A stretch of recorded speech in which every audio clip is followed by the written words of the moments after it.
giant screen with the few colorful motion pictures you've been hearing about and reading It's about. showtime, folks. Enjoy the show.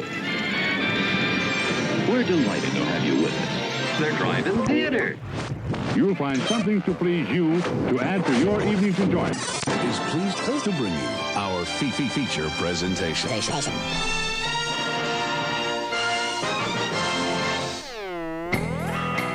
Howdy, gang. What it do? It is Monday evening. It's just after 8 o'clock. You are tuned in. Maybe you're tuned in live. Maybe you're tuned into the podcast. I don't know, but you're tuned in, if you're hearing my voice, to the Drive-In Speakerbox. That's right. The best in movie reviews, film news, all of these things. We can't play film scores anymore because the FCC, MPAA, Netflix, Napster, conglomeration, all the... Yeah, no music for you, basically. Gestapo, Apple, Disney, all of you. Your black hit squads, but yeah, no music anymore. I miss those days. I think told you before, we can just sing it, man. Well, were we talking about this on air where one of our viewers was saying, hey, we'd really like to have access of, the decades worth of shows that you guys have recorded. Someone suggested it be like a Patreon premium. Thing. Yeah, I've been thinking about that a lot. It's 2020. I think that would be, it could be really easy to do. But as McLean just said here in the YouTube comments, if you've Obey, if you've ever seen Roddy Piper and that classic, that's a good one. Man. We need a we them both have poster. bubble gum. I don't have bubblegum today. Oh, really? I know, it's the first time. Oh, you're all out. So that just leaves one option. I know, kicking ass. That would be okay, except for the whole Obey thing got taken over, and then it got turned into like a political move and a clothing line. So that's a bit marred in the pop culture Is nothing sense. precious anymore? Is nothing precious? But speaking of things that have stopped being precious, tonight we're going to be talking about, that's right, Cats. A lot of you guys have been asking for me to check out this movie. I have finally answered your prayers, much to my nightmares, but we are going to be talking about Cats, and my review may surprise you. Click to find out more. You're never going to believe what I say about Cats. But we're going to be talking about that later in the program. The Grip you didn't have a chance to go see any films this week, right? No, not this week. But show this piece of paper. Oh yeah, check this out. All right, so you guys, as you know, and as we've talked about, we have the worst of list, recently stolen from us by another popular YouTube channel. By the way, buttholes.net. Check this. This is my current list of the movies that I've watched this year, new movies in theaters only. And then I was going through and trying to figure out ones that I may still need to watch. That's a lot. That is a lot of new movies. How many movies did you watch in theaters this year? Currently, I've counted about 50. How many weeks are in a year? 52. Mm-hmm. I know there were a few weeks I watched 2 or 3, and that still leaves some to get caught up on. And right now, I haven't counted ones that I watched via streaming or anything. Right. That. Those don't count. Sure. Well, but we have to watch those to catch up. Netflix and Amazon Studios are becoming big players. They are, man. And that's a lot of watching for guys like us, because we watch the things we review. We don't just sit and copy pasta stuff that we read from other news, quote unquote, movie news sites. Screw that. We're here for you. You know what? Since I did not watch a theatrical film, I did still watch things. I binged the second season of You, because I had watched the first season, and that's like a real popular meme generating machine currently. Everyone talking about the main character and all of that. So that was something. I still don't know how I feel about the ending of that season. And then I started watching that Fast and Furious cartoon that you were so hyped for me to start watching. Right. Yeah. How about that? Okay. All right. Before this dives into more Fast and Furious talk, let's talk about a little bit of news. A little bit of news. Dive like pointed fingers head first into the cement that is Fast and Furious. Well, speaking of things that never die, after two years later since the first trailer, we've gotten a second New Mutants trailer. Much to my ennui, I could care less about the New Mutants, but it's funny that this is a project that still hasn't died, but it is going to come back eventually. And speaking of things that, this is something we talk about a lot on the show. Everyone's like, boom operator, how come you're always so right all the time on the things that you predict in Hollywood? I'm sure that's what people tell all you. the time. That's what they say. And it's just so predictable. And one of the things that I say a lot on the show is, if it makes money, we will continue to get more of it. Doesn't matter what it is. Doesn't matter if the main character dies. Doesn't matter like Jurassic Park 2, where they brought back where they didn't kill Ian Malcolm. Yeah, I mean, it's just, if it makes enough money at the box office, the Hollywood finds a way. And Daniel Craig, now set to reprise his role as Detective Shitty Southern Accent in a Knives Out sequel, which had no plans or business having a sequel, but they're like, oh, the detective can solve another mystery somewhere else for money, get some money in our pockets, because this one made so much freaking money. We got to get more money out of these things, money. Yeah, but that might be cool if he's kind of like a Poirot or what's the dude from Pink Panther? The Pink Panther. No, not the Pink Panther. The detective. Yeah. The Pink Clouseau. Yeah. Oh, Detective Clouseau. Yeah, yeah. Yeah, but still, no. I don't want this. What if it's a completely different style I'm movie? sure it's going to be the same movie with different Dunnets and different Who's. And that's usually how detective novels work. I know, but I just... Man, that's why like movies like Kiss Kiss Bang Bang are so great, is it's like a good whodunit. And then it's done. I done it. I don't need more of it. Yeah, but you're like a big time weeaboo, right? You ever watch Métante Conan? No. What? You've never seen Detective Conan? No. Oh, that's man. a little kid, right? Well, he's a normal aged man that gets or he's like a teenager and he gets transformed via poison into a child. And only like his best friend / girlfriend and her maybe dad figure out. I don't think he figures out all the time, but every time he does, they erase his memory or something. Dude, you would be all about Detective Conan. How is it that you know so much about this? Because Métante Conan's amazing. Okay. And it has a... what is it again? It has a Lupin the Third crossover is it like movie. Is it a live-action Netflix show? What is it? No, dude. It's a cartoon. Is it an anime?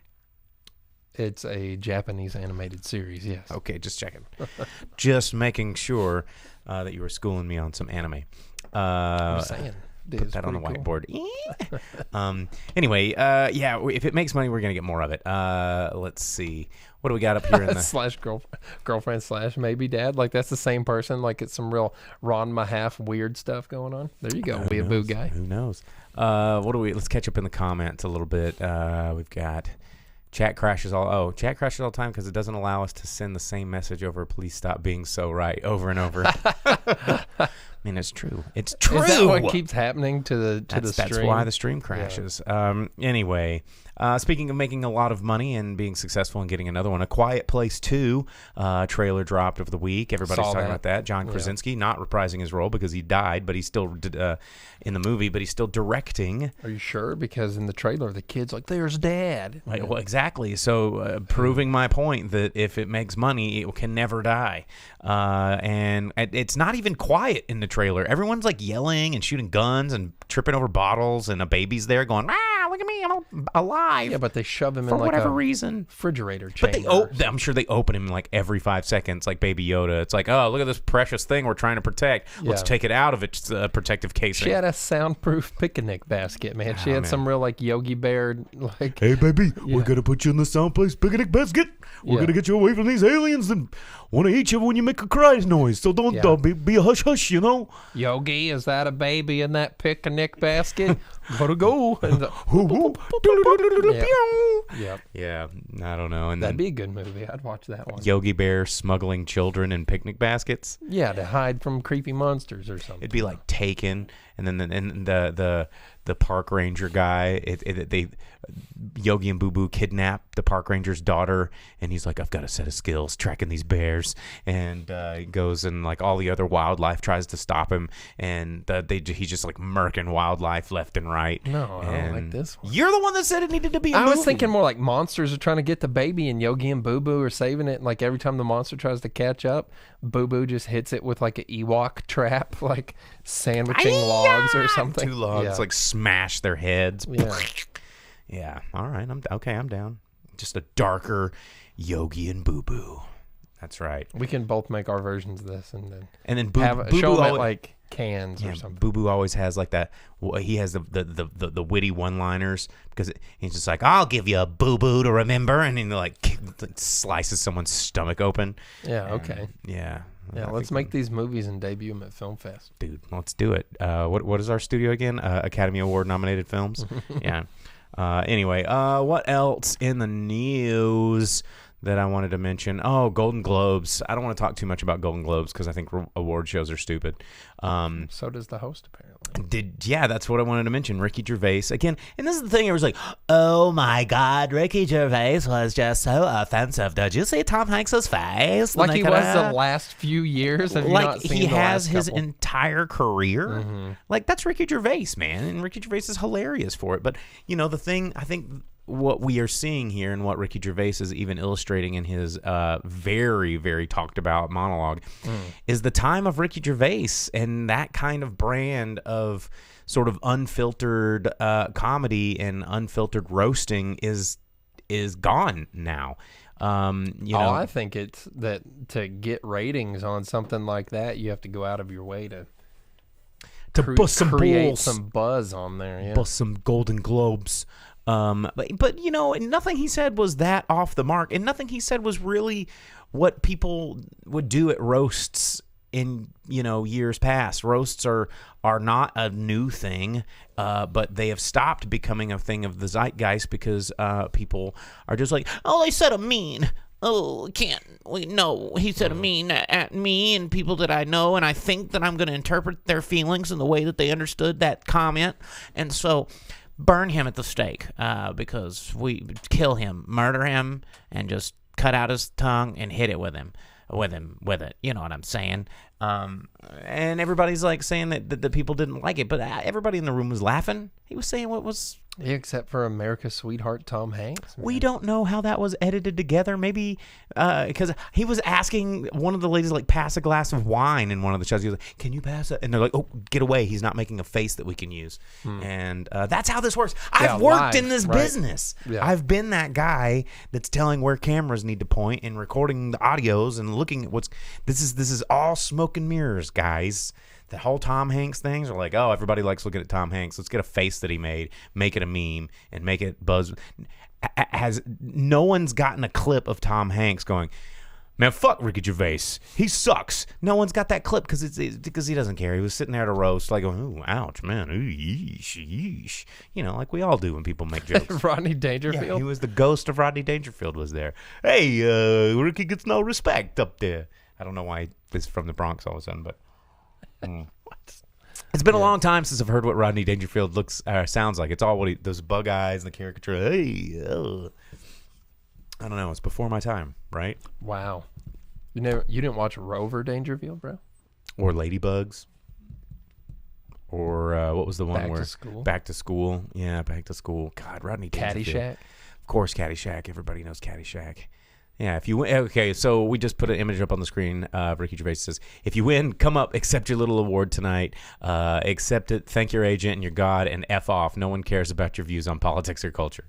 And he's not wrong because he was... One of the things that he said to preface this was something that we say on the Drive-In Speakerbox quite a bit, that, these Apple, Disney, Viacom, Warner Media, anything owned by Rupert Murdoch, like all of these conglomerates that are producing this stuff. A lot of these guys are inherently about as evil as it gets when it comes to screwing you over financially and making you love it. I mean, Apple and Amazon are two of the biggest culprits of turning this into a science, and now Disney's on board. They go, dude, if these guys can do it, let's make a cult of. It's like a cult of personality, but with an item, and they're doing it. And then a lot of these actors are going, save the babies and do the right thing, but I'm gonna go make another Disney Plus series because cash money. And meanwhile, I'm going to take this cash money, donate like 0.0004265 because they know just the right magic number to donate that, normal schmucks like you and me are like, oh my God, $10,000? Oh, that would change my life. And they're just, and then, these guys are like, $10,000. Oh, that's my cleaning bill on my suits for the week.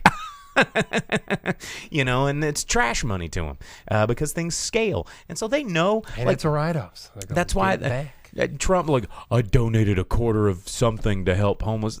You didn't donate a quarter of shit. You donated a quarter of figuring out how to make yourself look good for a second. When people that think that $30,000 is a lot of money, because when you get up to that level, it is not. You want to know how much Disney made off of just movies in 2019? Anybody want to guess? Anybody in the comments want to not Google it and guess that figure? I'm gonna say between. I know I'm gonna shoot low on this. It's $7.8 billion.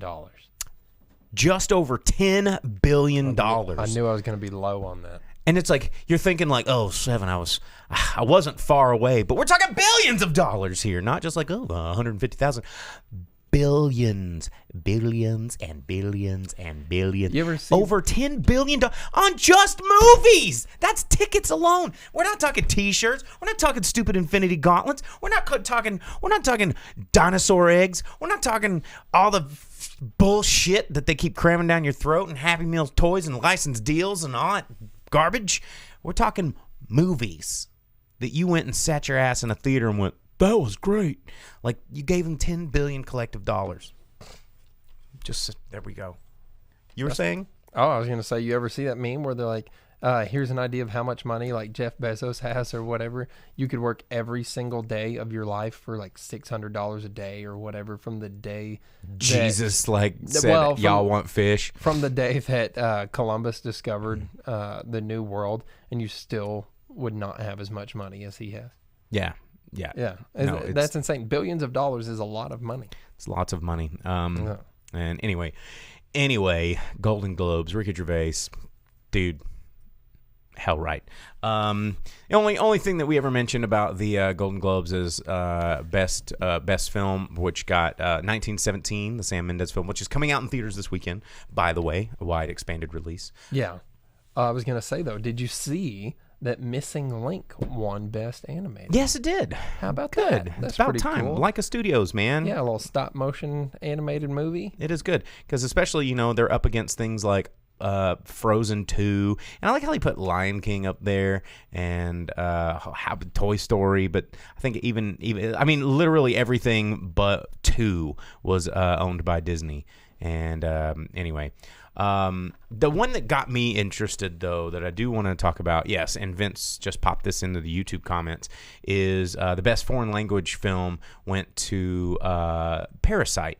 And it's funny that people are, how long ago were we talking about Parasite on the show? Weeks ago, and I was talking about wanting to see it, and we were talking about just all of this stuff around this movie, and we're always telling people to go see these foreign language films, and a lot of people avoid them because you're like, I want to read subtitles. But it was funny because I think in his speech, Bong Joon-ho, the director of Parasite, he said, if people could just get over the 1-inch wall obstruction to these films, which is subtitles, they would open themselves up to an amazing world of awesome films that get made all the time. And we reviewed Parasite, and now people are like, the movie you shouldn't miss, Parasite. And it's like, you're only now that a bunch of fucking wankers at the Golden Globes told you to go see Parasite. Now you're going, yeah, absolutely, should definitely, man. I'm pretty sure I saw it, but I didn't mention it when I saw it because I didn't think anybody cared. But now I'm totally I saw it, yeah, because I'm cultured like that. And just go see it when it's out, because that's how you support it. Not like going, oh well, I'll download it later after the Golden Globes told me to. That's not how you support these movies. Matt on Facebook is asking us how a movie that hasn't been released yet can win a Golden Globe in regards to 1917, because it was released in 2019. It was not in wide release. It was in very limited release for a few weeks. And that's what got it to where it was released in 19, making it eligible. But it does not receive. Technically, it only needs to be in 2 theaters, I think. Which it was. Yeah, L.A., New York. If it goes out in L.A., New York, then it's eligible. But it hits wide release January 10th. So it was out before Christmas, and it's just you weren't able to watch it. McLean over on YouTube asks, does this mean that Disney is going to partner with Leica Studios and then after 10 years buy them? If they win an Oscar, probably. Johnny, the only reason I haven't watched 2.0 is because I still haven't watched Entheron yet. So as soon as I can get my hands on Entheron, I will watch it. I would not outright refuse to watch a Superstar Rajni movie. Count on me watching it at some point. But I do need to watch Entheron first. Just because I've never seen the entirety of the movie. I've only seen the first third of it, maybe. So I want to watch that before watching 2.0. It's important to watch things in chronological order. So anyway, Parasite, check it out. It's a pretty good movie. I really enjoyed it. If you want to hear my review of it, you can rewind back into the podcasts. If you subscribe on Spotify, just scroll down. It is down there. And it won Best Foreign Language Film. Hopefully it'll continue that journey as we get closer to Academy Award season time. Vince saying people hate subtitles and black and white. They do, man. That must make a lot of Criterion Collection unwatchable for a lot of people. For a lot of people. Like, how are you going to watch, like, Brazil or, I don't know. How many? Every Kurosawa movie? Mm-hmm. Like, almost ever. Like, that's probably going to make life not as fun for you, not watching black and white and or subtitles. Programming a lot of people to just think that every movie needs to be a Marvel Cinematic Universe thing. I will say there was a point in my life where I was not into black and white movies, but I was aged in the single digits. And then I grew up a little bit, found out that they are just as good. That does remind me of something that I did kind of want to touch on. I liked the Munsters and Addams Family at the time, though. Is that weird that I liked black and white TV but not movies? Those are cool, man. All right. Because those are cool. But What one were of the things I wanted to mention, going back to this whole like audiences only demanding sort of blockbuster formulaic style films, is last week I talked about Uncut Gems and how much I really enjoyed this movie. And there's a lot to unpack. I wished I could have talked about it a little bit longer, but our show is just over an hour long, and we usually ramble a lot. But Uncut Gems, one of the things that has been striking me, the more I see people writing reviews about it and the more I see, General Joe moviegoer reviews, is people are criticizing, walking out of the theater like, I didn't like that movie. It was too stressful. I didn't like Adam Sandler's character. And when the first time I heard that, I kind of misinterpreted it as they didn't like Adam Sandler's performance. And I was like, you're stupid. But then the more I thought about it, I was like, you're even more stupid. Because you're not supposed to.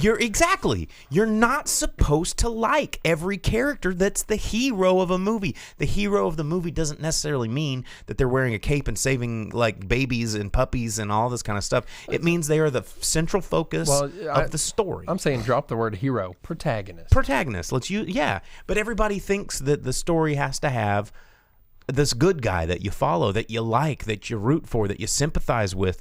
And no, absolutely not. Some of the best films of all time, some of the most memorable characters of all time are people that we don't like, that we don't want to sympathize with, that are, I mean, it's just, that's okay. These stories are meant to be told. They're meant to entertain and make us feel and make us question and make us experience stuff that is not in our world, in our reality. And Uncut Gems, Jesus Christ, I hope I never have to experience that world. But it was interesting to watch it, and it was interesting to see that experience and go through that journey. And I see this a lot in, the blockbuster films, the big major studio films have already just given up. It's all good guys versus bad guys, make you feel good, roller coaster popcorn movies. And they get away with it because most audience people are like, man, I just want to feel good. I just want to eat popcorn, man. I just want to go see something that's good. I don't want to go out there feeling bad, man. What kind of world you think I'm living? I go home and pay my taxes and everything's shitty at home, man. If I want to go to a movie, I want to see some fucking laser beams, man. And, those people have really dominated what we see in theaters. But now that's starting to trickle into independent studios like A24. They're putting out really, really good stuff. But now even the indie crowds are going, man, I just really didn't sympathize with this character. And I guess that's my sophisticated what's good guy. I felt that the protagonist just didn't really relate to my experience, And I just didn't think it was, I just didn't find it very flavorful. And, I don't know, but that's what's happening. And you know what? Go to the movies, be challenged. Go to the movies, feel something different. Go to the movies not to see lasers. Go to the movies to get out of your own comfort zone for a minute. I mean, that's half the fun. I think that's why The Grip loves all these Bollywood movies is because that's pretty far out of his world, and they're rad. Yeah, the Bollywood and the Tamil and all the Telugu movies and all that. They're fun, and it's a different culture, and you don't understand everything that's going on, but it's still some sort of human story that you can find elements that you recognize and things like that. You can always find that in some movie, and you don't always need a protagonist that you like or anyone that you care about. Even how many of you liked Game of Thrones? How many of those characters did you absolutely hate at the beginning or couldn't stand? And then a few seasons in or by the end of the show, you're like, well, that's my guy. Like if you were into Jaime Lannister and you thought he was a cool guy. Or my favorite character, Bronn. He's not there to be liked. He's a sack of crap. He's a mercenary and he doesn't care about anybody. But that's my dude. He was real. You're not supposed to like everybody. Not all characters are supposed to be redeemable or likable, and that's part of storytelling because there are real people like that in the world. Yeah. So anyway, Uncut Gems still in theaters. I recommend it. Let's see. Johnny Dalton said he hated Rupert Everett's character in Cemetery Man, aka Delamorte Delamore, and yeah, I didn't really like him either, but the movie's really great. I recommended watching, especially in October.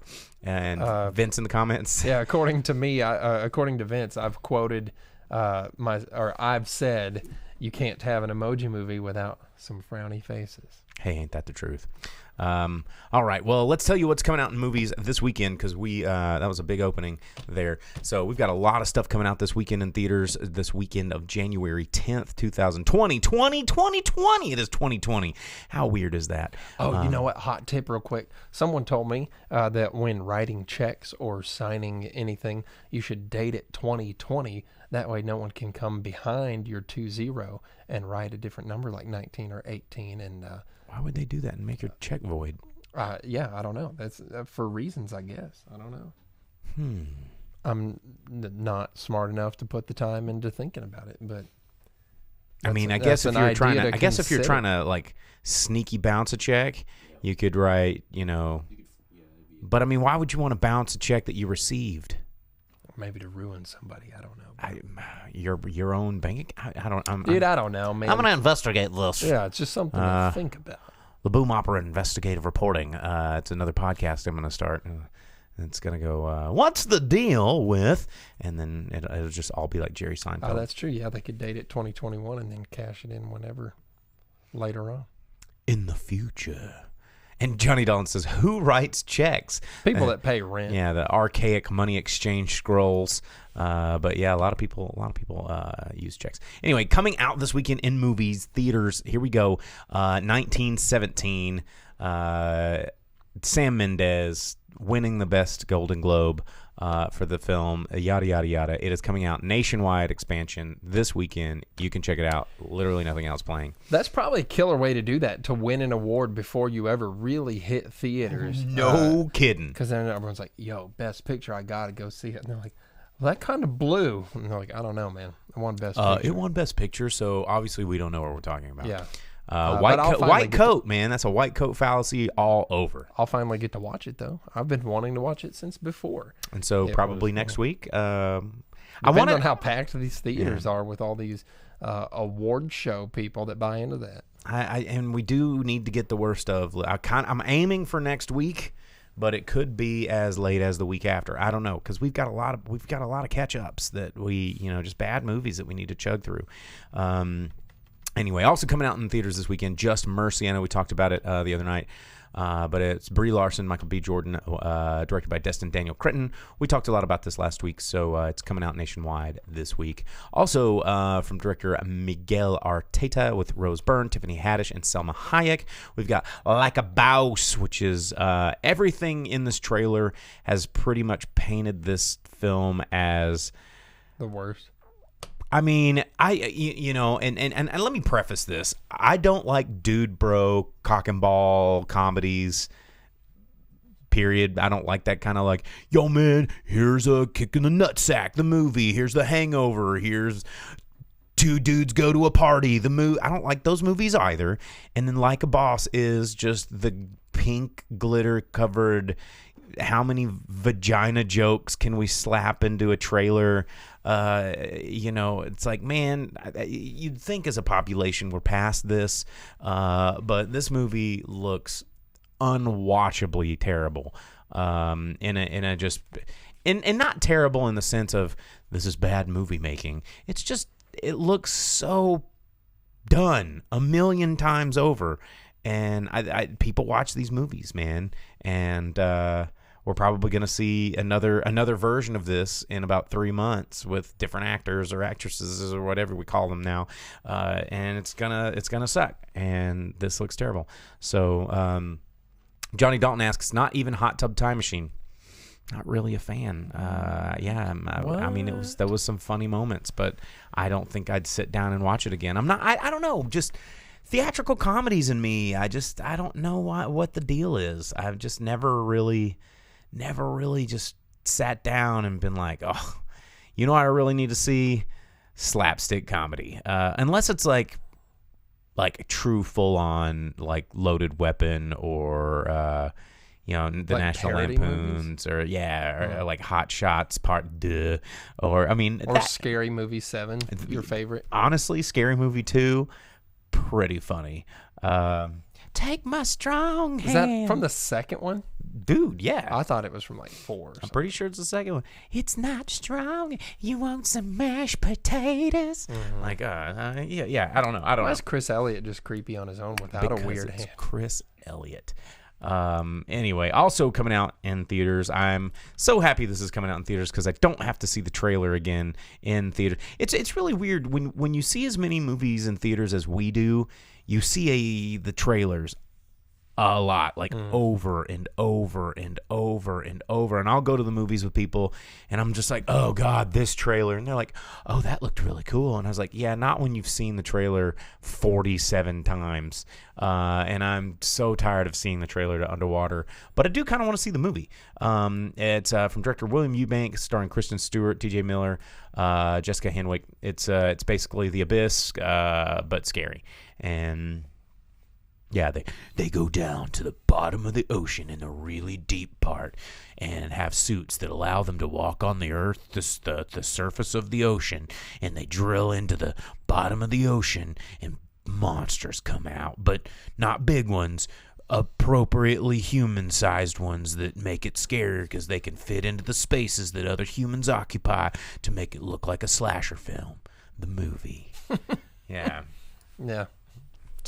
These creatures that have never touched other human anythings in a world unrestricted by ceilings, walls, or anything, evolved to be somewhat bipedal-looking human-sized organisms. Yeah, dude, it's like Piranha 3, but they gave them arms. Yeah. Yeah. Weird. Okay. Piranha 3D. You think about it too much and it falls apart. Also coming out in theaters, The Informer from director Andrea Del Stefano. It's about an ex-convict working undercover, intentionally getting himself incarcerated again in order to infiltrate the mob at a maximum security prison. This looks like a Netflix original that you wouldn't click on. But what better time to come out in theaters than this weekend when literally nothing is in theaters through the month of January. But that's what's coming out. Man, I wish I had more water. Let's see here. Yeah, that's what's coming out in theaters. You know what, man? Yeah. Talking about weird alien creatures and things like that. You know what's super fun? After Christmas. Check this out, bro. Did you get some sales? Got us What is this? alien mystery Oh, eggs. cool. Mega Constructs Black Series. Can I open them? Yeah, absolutely. I have Is no this going to be idea now an what's in unboxing these. video? I don't know. It might be. Oh, dude. Well, I'm doing it. I But- don't have a knife. But I thought these looked I'll use my super hands cool. and put my face real up close to this alien egg, just like they do in the movie. Yeah. Let's investigate alien biospecies with our face right next to it. That's what all of the people in your protagonists Yes. that you're not supposed to like do. So does it I just- don't know what's in these. It's probably an Cover alien. your mouth, bro. No, I'm gonna take a big deep breath. Oh, and- it's just goop. Is it goop? But there's something hard in the goop. I mean, no, it really does have goop in here. Yeah, but it has an assemble. Something hard in the goop. Am I right, guys? Alien. Hey. Well, that's pretty cool. But what if How we about that? open it? Is there? That's what you can get in there. You get creepy aliens. Yeah, but will it make a mess? Yeah, absolutely. I mean, do we have to ask our mom and dad for permission before I we don't know.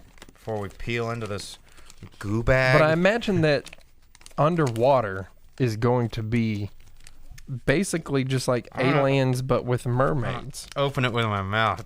Just Sounds like a bad idea. Just like the team of scientists. Especially when it has like a tear here But portion. how did you do that? With the tear here spot. Ew, look at that. No, it didn't.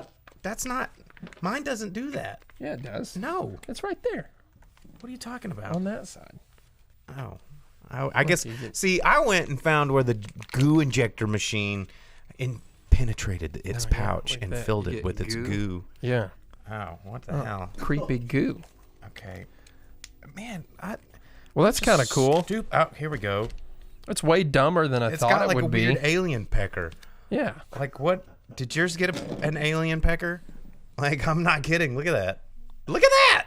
Yeah, dude. What's the artist that did Alien? H.R. Geiger. Yeah. I mean, Geiger, that's straight up a penis. Geiger made everything kind of like These weird. are for kids. Weird, strange. Did you get this at AdamandEve.com's Halloween or Yeah. Christmas sale?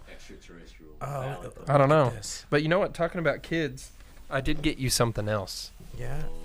Look at this big goo. because I knew how much you would What do we get? appreciate this. Let me fill this egg with my goo. Hold up. All right, here we go. What is Wanted this? to make sure that you had this. Goo-free hands. You can go straight to hell. Look at this garbage. Oh. How about that? Look at that. For those of you at The home, first thing I thought of when I saw that was you. this is a Baby Yoda T-shirt, and for those of you at home that listen to this show, you'll know that Baby I Yoda's hate your Baby absolutely Yoda. favorite thing. freaking hate Baby Yoda. No, dude. I'm gonna burn it in effigy later. Dude, if you don't wear that on this show. Yeah. All right. So, yeah. This is what I got in my Facebook target yeah. ads. the Baby Yeah, Yoda. targeted yeah. ads. Yeah, this is clearly I'm not on the baby. Dude, I was Yoda gonna get you a bandwagon. sweet Batman shirt for a producer over here, but the only size they had was small, and I knew he would just rip out of it and with all shred those muscle boy Yeah, muscles that he 'cause he's has. It's medium. it. Beefy dude. Well, thank you for the alien egg, not so much the Your new favorite Baby article of Yoda clothing. shirt. Yeah. All right. So I guess I need to review a movie because Yeah, let's talk about other weird, creepy looking things while I that are pull this alien out of unpleasant to the goo. senses. So, all right. Well, I put this goo pile over. I'm gonna construct my alien. Yeah, you construct your alien there, and I'll talk about this movie that everyone's talking about. I went and saw Cats. Cats is, of course, the new film in theaters. It's been out for a couple of weeks. Directed by Tom Hooper. For those of you that don't know about Tom Hooper, was kind of the obvious choice to do this musical because he was known for directing Les Miserables into the 2012 version, not the 90s one that was really cool, and not the one that was good. Not the one that was good. The one that was popular. But people are throwing this movie under the bus, going, the plot was stupid, the story was stupid, the characters were stupid, and blah, blah, blah, stupid.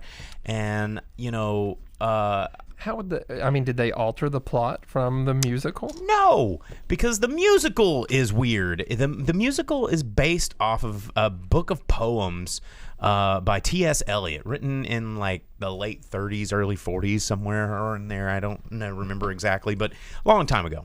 And Indiana Jones times. It was adapted into a musical by Andrew Lloyd Webber in, I want to say when did he do that? Like the early 80s, like 81, Has 82? It been around that long? Yeah, dude. It's the fourth longest running musical of all time. I think it's the fourth longest running musical. And I mean, it's got some really great songs. Like Memory is, if you've ever heard that song. You know the song. Well, yeah, because it's a really good and very famous song, and Cats, Cats was a really, it was the 80s. Like Cats was the musical of the 80s. Like you could not go anywhere without Cats. And I didn't see it until I was, I've never seen a full Broadway production of it, but I've seen Cats. Like you watch videos of things and you see performances, and so I know the story of Cats, and it's just about different types of cats. It's about it's about this one cat who's kind of the guiding narrative cat that doesn't really have much of a character about her. It's Victoria. She's this little white young cat that gets abandoned. It's about tuggers. Hey, you know some of the Jellicle cats? I don't know what you just said. Well, Tuggers is one of the cats. Rum Tum Tugger, isn't that one? Yeah. How do you know Rum Tum Tuggers? Because I've existed in the world. Okay. Mm-hmm. Yeah, maybe Rum Tum Tuggers is your favorite, Pornhub sub channel. Weird. Yo, dude, www.rumtumtuggers.com. Watch that be like a real thing, and you just ruined somebody. Yeah. Anyway, the thing with Cats is, it's based off a series of poems, and these poems are about different types of cats because a lot of cats have a lot of personalities, and and this everyone's like, well, what's a jellicle? They say this all the time. Like, it doesn't make any sense. What's a jellicle cat? What is that even? This movie's so dumb. Bro, what the fuck's a Jedi even? What is a before you sit and explain to me this, like, what is the Federation of Planets? What is a Thanos? What is an Avenger? What is a Infinity Stone? What is any shit, like, until you figure out what it is in the context of this world that you're watching. Like, Jellicle cats are their clan. I don't care. It doesn't matter. Honestly, I think they're all called Jellicle cats because Andrew Lloyd Webber was like, you know what rhymes with everything that I want to put in these songs? Jellicle. And it doesn't mean anything, and I can use it, and I can rhyme it 1 trillion times. But that's not the problem with this movie. Part of Angelical? Yes, they use that word. I mean, they use it a lot. And the problem with the movie is not with the story, because the story is bizarre already. The story is hard to follow because the story doesn't have a story. The story is about these different types of cats that kind of exist in this tribe. And there's one, McCaverty, who's kind of a bad, the evil cat that's trying to take the place of a chosen cat that goes on to get a new life, one of your 9 lives or whatever. And, the story is the one cat that they all kind of cast out and thought was bad. She gets chosen at the Rudolph? end. And basically, it's the Rudolph story. And, there's the thing that made this musical so great and so famous is not the fact that it's just this entrancing tale of one cat's journey to be a redemption song in a world of cats. No, what made this such an interesting thing is never before in Broadway musicals had something so close to like a Cirque du Soleil style feat of pure body performance ever been shown, because they're all basically naked, wearing skin tight body paint or spandex, and doing very unbelievably impressive choreography and gymnasticism and whatever is that a word? Gymnasticism. No. Ballet. There's urban street dancing. There's so many amazing forms of body movement in cats, because they're all, when they're not doing a certain dance, they're all moving in very feline styles, which is kind of hypnotic and mesmerizing to watch. And that's what makes Cats really beautiful and interesting and fun to watch. But the movie or the musical? The musical. And here's where we get into the problem areas. Hollywood thought that because it was so popular and still like the fourth longest running musical of all time, then well, it made all that money there. It better make money. It's probably going to make money here. But some things do not translate into movies. And some things like Spider-Man don't translate into musicals. Exactly. So these worlds can't exist apart, and that's okay. And in fact, it's probably better that way. But, especially what are known as sung-through musicals, where there's almost no dialogue at all. It's just song back to back song back to back song back to back song, which can get really tedious.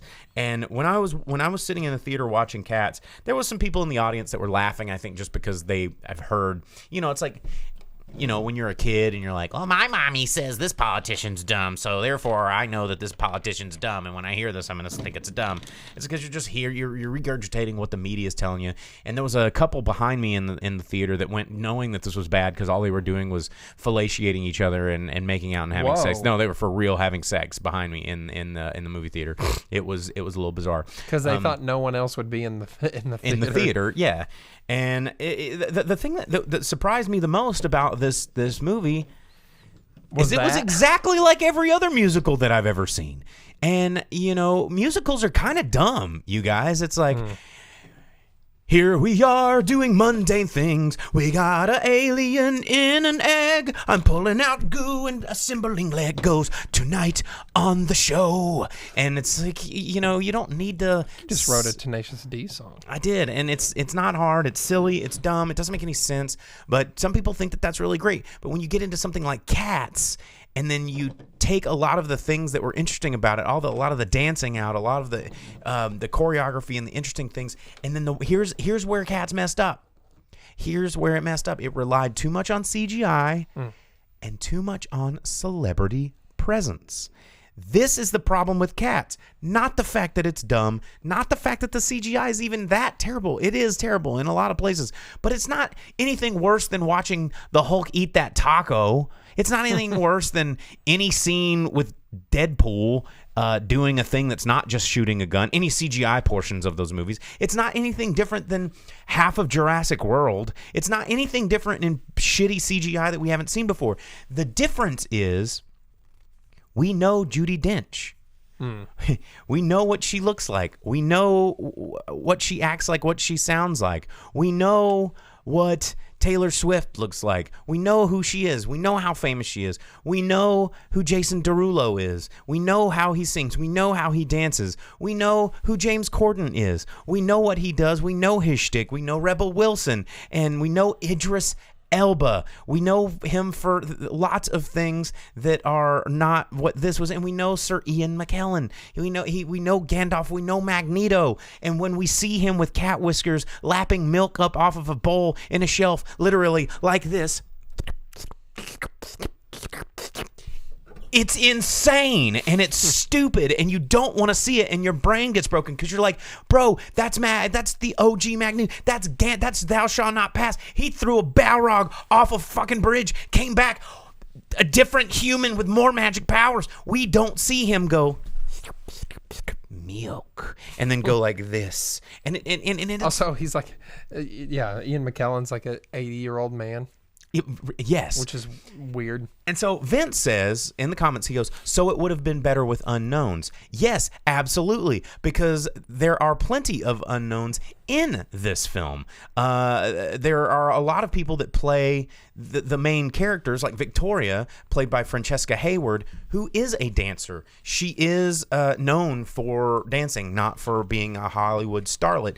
And her scenes of ballet are actually impressive, and you're not so distracted by like going, is that James Corden guy in the backseat karaoke in a cat suit eating crawfish, CGI crawfish? What am I watching here? Well, but out of all of them, James Corden is like the most stage present currently, maybe out of them. No, absolutely, but here's my point: is celebrity is what's ruining this movie. I mean, one of the cats that had a ton of screen time is a relatively unknown, Laurie Davidson. He's been in almost nothing, but he played I guess the hero of the film, Mr. Mistophocles, the cat that's the magic cat. And you're like, okay, cool, yeah, he's the magic cat. He does magic. Yeah, I got it. But then when you see Idris Elba as McCavity, who for most of the movie is pretty acceptable. He's wearing this big fur coat and he's got a hat and he's like, I do magic because I'm McCavity. And it's Idris Elba and you're like, all right, that's cool. When I'm sitting in the theater, I'm thinking, this isn't that bad. I don't know what everybody's saying. And then he sheds his coat and he's full on CGI, like penisless Idris Elba, like trying to dance, and he's not a dancer, and everything is weird, and it's combating everything that makes sense in my brain. That is, my concept of reality is getting like beaten upon by this insanity that is Cats, where if my brain hadn't had that barrier in front of it of Judi Dench in a giant fat suit with a giant mane with her old ass face that I'm super familiar with, pull her knee up to her leg and lick it, and then go, yow! It's like, I didn't need to see Judi Dench flash her twat into the faces of the Jellicle cats and then lick her knee. But if it had just been old Deuteronomy doing it, well, that's just old Deuter licking her pooter. Like, it doesn't matter to me anymore. And so what you're saying is that get rid of these upstarts, these up and comers. No, chock full of them, and just get rid of the celebrities, completely unknowns. No. Get the up and comers. They're fine. You don't. Taylor Swift is not an up and comer. Jason Derulo is not an up and comer. Like, when you see these, that is what's making it bad for us, is because we're not able to disassociate the celebrity from the characters that they're trying to play, and the movie is paying for it. And again, it goes back to something that I've always said: sometimes musicals do not need to be movies. The story didn't change. The songs didn't change. Thank God Jennifer Hudson killed the memory song, because that's the best part of Cats. And she nailed it. And it's because she wasn't in the movie very much. She was Grisabella, the one that gets chosen at the end. Spoiler alert. And she's the Jellicle choice. And, her whole purpose is to sing this amazing song. And Jennifer Hudson can actually sing. And she killed it. Perfect. Amazing. But it was because she also wasn't, she was wearing a thing. She didn't go down and try and lick her knee and do all this other crazy crap. It just, as Vince said, one of my least favorite things, most like CGI animals doing people things, is stage musical doing movie things. CGI people doing animal things? CGI people doing animal things. Yes. And it just didn't work. It didn't work. And the thing is, and this is going to be weird for me to say, I don't think it's the movie's fault. I think it's our fault. I think the movie's fine. Everybody's like, yo, dude, the only way to see it's on shrooms, bro. And it's like, really? I mean, you went and saw Zootopia. It's not different. You know, you went and saw Frozen. It's not different. Zootopia had Idris Elba in it. It sure did. And, you know, a lot of these, it's really not that much different than Thor Ragnarok or The Last Avengers. It's just you're a little more familiar with that. And the story's a little easier to follow. Cats has never had an easy to follow story because it is not supposed to have one. It's just about different types of cats. Why they made this into a movie is your fault. It's because you guys you have made Hollywood believe that if anything is popular, that it needs to be a movie franchise, and then we're willing to pay for it. And that's wrong thinking. You have got them so used to not making new content that they are scraping the literal bottom of the bucket of every source of content they can find to make a movie franchise out of. And we get Cats. That's how this happens. Because we haven't given any movie studio the confidence to make something new. Because that's too dangerous. That's too big of a risk. And they need calculated risk. In a crazy world that we live in, making Cats was a less dangerous financial risk than giving a chance to something new. And that's crazy. Yeah, I guess all the new idea movies that I'm thinking of in my head right now are real tiny budget little indie weirdo movies. Yeah, like even Grudge, which had a $10 million budget, is still a remake of a remake of a movie, a 2002 movie that came out as a remake in 2004, but the 2002 one was the sequel to two short films, which then spawned two other sequels in Japan, but then the 2004 remake spawned two sequels, and then he decided that we couldn't make a Grudge 4, so they decided now to remake the 2004 one completely from scratch, but with different characters. That's your fault. And, and even that movie's not doing well, because we're running out of ideas, guys. And it's not because I think we're truly running out of ideas. I think it's because people aren't willing to invest in new ones, and because they're too afraid of losing money. But look at this. Even these old ideas are starting to lose money because there's a reason that Cats isn't a movie. Is because it would be stupid. And it was. It was a movie before, but it was just like a filmed version of the stage show. Yeah, that's different. That doesn't count. That's how I've seen it. And, yeah, I mean, it's just... I mean, Rent worked, right? People paid money to watch that crap. But Rent has a story. Cats really doesn't. Cats doesn't. And Judi Dench didn't go to Juilliard. And neither did Idris Elba or Taylor Swift or Jason Derulo. None of these people are like classically trained Cirque du Soleil style ballet dancers. And, that's why you go see Cats. You don't like just go, man, I was really, really just touched by Mr. Tooticles, the choo-choo pussy or whatever his name was. It was running train on. Is that what you were saying? It was Shimbleshanks, the railway cat. Shimbleshanks? Yeah, dude. I mean, there's Rumpelteazer and Mungo Jerry, Jenny Anydots and Rum Tum Tugger and Monkstrap and Bumble Arena, Old Deuteronomy and Grisabella. It's like these are the names of the characters because they're all cat names. So anyway, Vince said in the comments, so Cats is actually a mirror to show how horrible society is. Yes.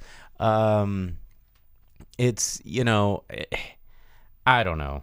This movie, it's ridiculous, and it's not, and I hate saying this, it is not as bad as I thought it was going to be. It will probably wind up on my top 10 worst movies of the 2019, and not because I didn't like it. I mean, I didn't like it, I didn't love it, but it's because of what it represents. The problem, the slippery slope that we've fallen into trying to get existing properties as the only way we can make new movies. And, it just nothing is sacred anymore. When a Broadway musical that is as beloved as Cats, it's just something that, it's like, are we going to see a Cirque du Soleil movie now? That's about how stupid this idea was. Cirque du Soleil, like if you go to a Fathom event and watch Cirque du Soleil, you're like, oh, wow, I'm watching the stage performance of these people doing. But then they're like, well, let's actually CGI it and turn it. It's like, well, if you're CGIing it, then it's not people actually doing amazing moves. It's not a study of the human form. It's whatever asshole in front of a computer decided to put whiskers on Judi Dench and make her lick her knee. Like that's... Because I guarantee you she didn't do that. She ain't that flexible. See the behind the scene, and it's just like a weird blue screen leg or something. It just comes up, and she goes, meow.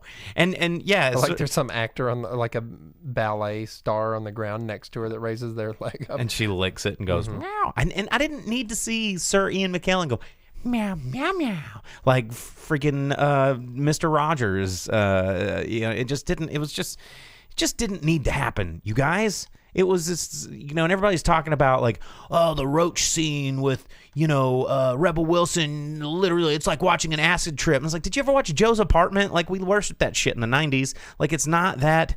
I don't think anyone watched Joe's Apartment. Joe's Apartment, everybody. That's Joe's Apartment was another one of those things that like, oh, it's a successful TV thing for a second. Let's make it into a movie. I think everyone had the poster, but I don't think anyone watched it.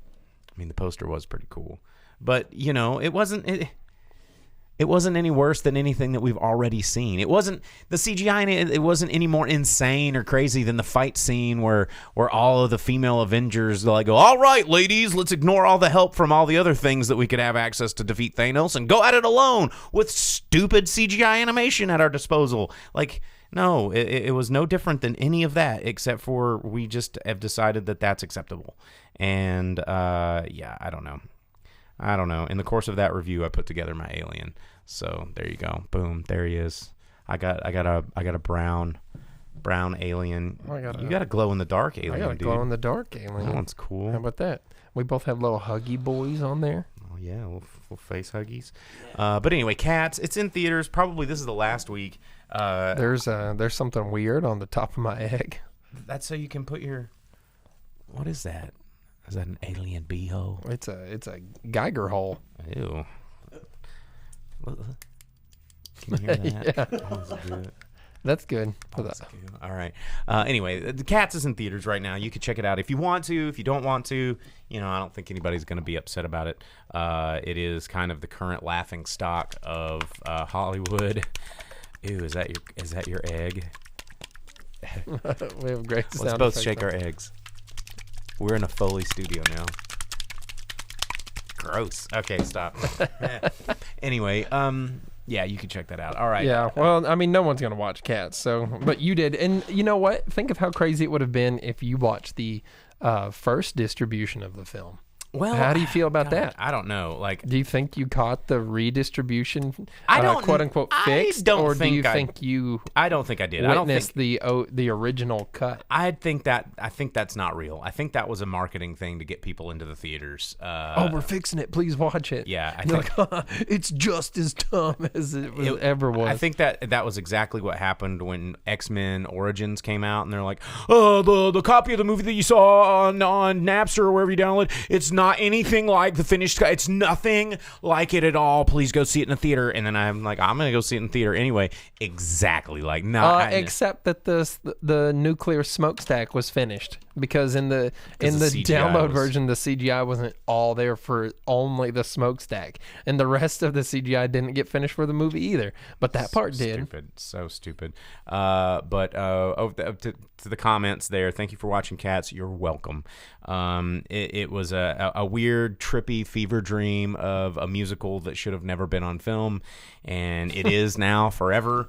It'll always be there, and I don't know. It's going to live. It's going to live in infamy for a long time. But then I think one day, and this is going to be kind of funny, I think that it will become a cult classic. I actually think that this movie will not disappear, whereas some of these Marvel Cinematic Universe movies will disappear. I think Cats is going to stick around. I think it's going to have a resurgence where it becomes that popular thing where kids are going to go, man, you want to do Molly and watch Cats? And give me a Rum Tum Tugger. Yes.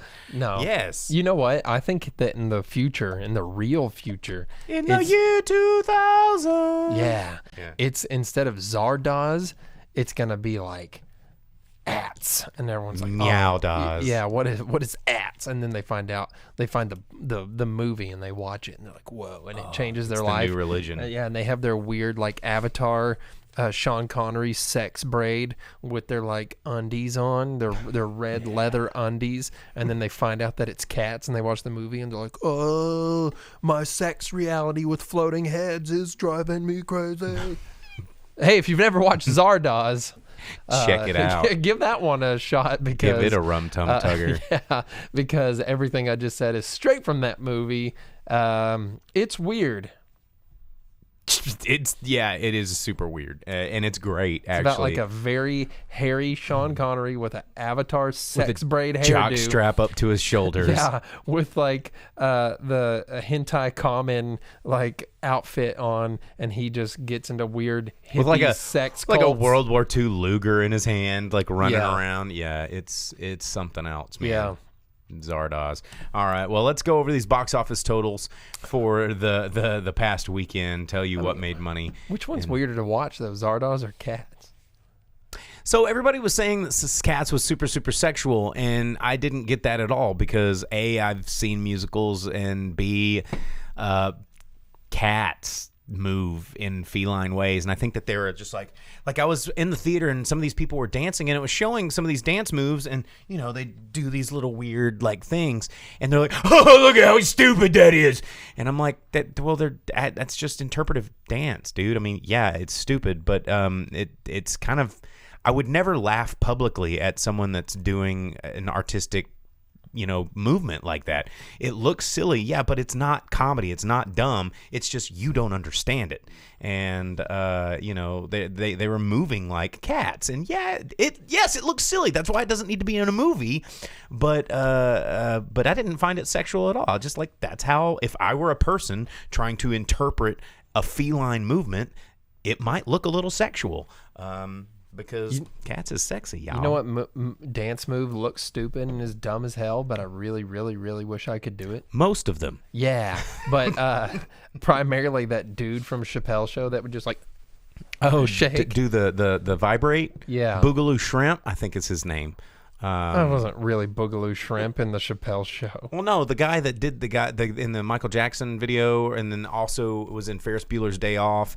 Like that guy, I think his name was Boogaloo Shrimp. Was that him? Or he rolled in a posse with Boogaloo. He was one of those dudes. One of the Breakin' movies. Yeah, from the Breakin'. But you know what I'm crew. talking about? Where it's like, I mean, what are we doing sitting here talking breakdancer when our producer is literally the head of a b-boy breaking crew? Whoa.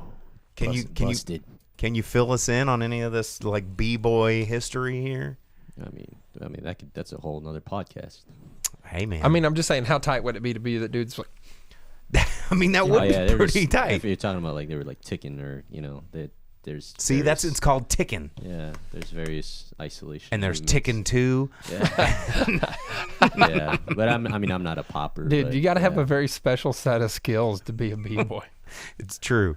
He's not a pop because there's like popping, there's power, there's Oh yeah, like popping is its own individual dance style. And then what's it the was one derived from locking? What's glide? Is that one? I mean, gliding is a movement in. But what's that style? I mean, gliding is a kind of a component of like popping. Like Yeah, if you're like real gliding, fluid. Yeah. But I mean, it's what people, the common person, they don't realize that actually the whole waves and the ticking and the isolation stuff, the hits, right? It's actually like real. There's in breaking, there's actual real jerking move, and until that was before those mainstream songs screwed it up. But yeah, popping's derived from locking. He just sounds like a regular host of the Drive-In Speakerbox now. Yeah. Anyways, I'll leave it at that. Oh. Breaking Habits is the crew, Northwest Arkansas. Northwest Arkansas, Breaking Habits. Yeah, man. We should do a b-boy podcast, like a focus sometime. Just I can think just recap. Yeah, it's all dance movies, we can recap old episodes of ABDC. dude.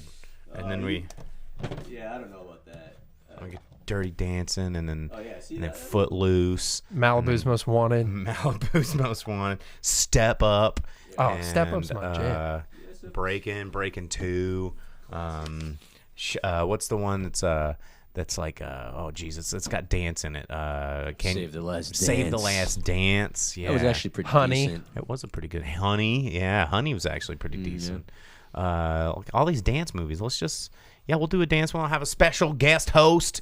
I'll go sit in the chair and push buttons, and That'd be cool. and then yeah, he can come over here. Dude, I like dance movies. Yeah, because make you feel good. Make you pop, pop, pop, and do the that one.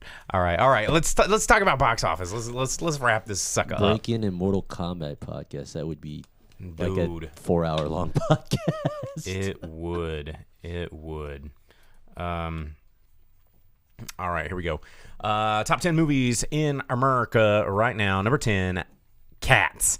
We just talked about it. $2.6 million in its third weekend release, losing a lot of money. It cost, I think they said, almost $100 million to produce, but it has only brought in $24 million at the box office I so think far. the CGI budget for that movie, just covering up all of the VFX, would cost more than that on its own. Yeah, it's big, but they didn't have a whole lot. It was all shot on green screen. They didn't build any practical sets, which was kind of unfortunate because the set pieces could have been really cool. Anyway, number 9, Bombshell. Speaking of bombs, the Cats. Bombshell bringing in $4 million in its fourth weekend release from Lionsgate, bringing it up to $24.5 million. Number 8, Uncut Gems from A24, bringing in $36.5 million in its domestic run. This week, adding $7.5 million. So not a bad run there for Uncut Gems. Still getting a lot of mixed reviews, but I say it's worth seeing. Number 7, Knives Out. From Lionsgate, bringing in $8.9 million. 6 weekends has brought it up to $130 million, guaranteeing several movies in this franchise if we continue to go see it. Number 6, Spies in Disguise. Second weekend release, dropping to the number 6 spot, $10.3 million up against maybe $75 million. I don't remember the budget, but $47 million at the box office so far. Way more than I thought it was going to do, but hey, CGI animals doing people things. Number 5. No, it was a CGI people turned into a CGI animal doing people things. Yeah. Stupid. Number 5, The Grudge, opening at number 5. Not so hot there from Sony Pictures, bringing in $11.4 million for a $10 million production. Everyone's talking about it's not performing. And it's like, dude. It just made money. It just paid for itself, which is way more than most indie films can ever say they ever do. Way more than Cats will ever be able to say it did. Exactly. So shut up, Lowback, Sony Pictures. That's what I say. Number 4, Frozen, bringing in $11.8 million in its 7th weekend release from Walt Disney Studios, bringing in $450 million in the box office domestically. That's just here. Nowhere near being able to say that it did what Frozen did. It is now, I think, the most successful animated movie of all time. Frozen. Well, I would Frozen beat 2. out Frozen 1. Mm-hmm. Yes. Big surprise. Or Lion King. But yeah, it's the best. It's like the best the original Lion Yeah. King. Oh, wow. all time. Number 3, Little Women, coming in number 3 spot in its second weekend release, bringing in $13.6 million. Sony Pictures has a total of $60 million at the box office. Number 2, Jumanji, the next one, bringing in $26.2 million in its fourth weekend release. A pretty strong fourth weekend for Jumanji. Yeah, old Jumji really came back because Hanging in there. it was on the decline there for a minute, and then And it popped back up. yeah, it came right back on up. Christmas. And the number 1 movie in America for the third week in a row, Star Wars Episode 9, The Rise of Skywalker, bringing in $34.5 million in its third week in release. Not performing as well as they had hoped, but still bringing in $450 million at the box office. I mean, beating Frozen domestically in 3 weeks that Frozen has been out for 7. And they're like, it's just not as strong. The force is not as strong as we'd really hoped. What are you hoping is what I want to know. I want to know what they're hoping. Dude, I have a new hope, and that is that I can't keep going with that. It's just that Star Wars goes away forever, and I hate it, and it should die because they ruined it. And it's awesome. Something that you loved is now turned evil. Yeah. Second, we got a message about our last episode. They were cracking up listening to our impersonations of Star Wars characters, and we're really happy that we could do that for you while you're at work trying to erase your day. But anyway, that is your top 10 movie Americas, and that's our show, man. We're out of time, and let's shamelessly plug. If you're listening to the podcast, please continue to do so and subscribe. Tell your friends to subscribe. But you can also check out the live stream over at Facebook or YouTube. Just go to those respective websites / the Drive-In Speakerbox. Well, yeah, and if you're listening, listen to this. Oh, we got our alien goo. All right, we're going to play with our goo eggs, and then we're going to head out. We'll see you next week. I'm the boom operator. I'm the grip. Later.